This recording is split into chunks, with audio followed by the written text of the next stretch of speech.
The concept of human fire alarms causing havoc in crowded spaces dates back to the late 19th and early 20th centuries, a time when societal menace overshadowed constitutional debates. Tragedies struck across the US and beyond, where false shouts of fire triggered panic and resulted in numerous innocent and entirely avoidable deaths. The Calumet Christmas party tragedy of 1913, where an unidentified person's false fire alarm led to a fatal stampede, is a stark reminder of the era. Back in those days, the fear of fire was very real. Buildings weren't equipped with fire safety measures like sprinkler systems, neon exit signs, and capacity limits we see today. The irony of the Iroquois Theatre fire in 1903, which claimed more than 600 lives in a building thought to be fireproof, underscores this fear.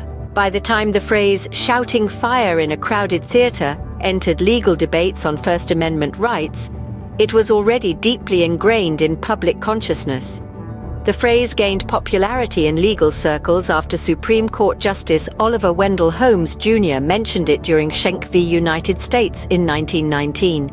But interestingly, he wasn't the first to use it in court. U.S. Attorney Edwin Wirtz had used a longer version of the phrase a year earlier while prosecuting activist Eugene Debs in Ohio. Both cases involved violations of the Espionage Act of 1917, which made it punishable to interfere with U.S. military operations, including speaking out against the draft. Holmes upheld the convictions for Charles T. Schenck, Elizabeth Bear, and Eugene Debs.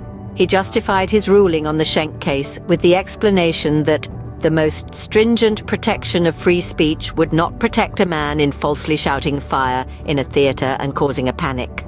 To sum it up, the phrase "shouting fire in a crowded theater" is a historical and legal analogy used to illustrate the balance between freedom of speech and the potential harm that false statements can cause.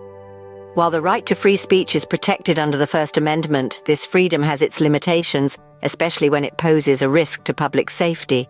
The phrase serves as a poignant reminder that with rights come responsibilities, and that our actions, even those made under the guise of free speech, have consequences.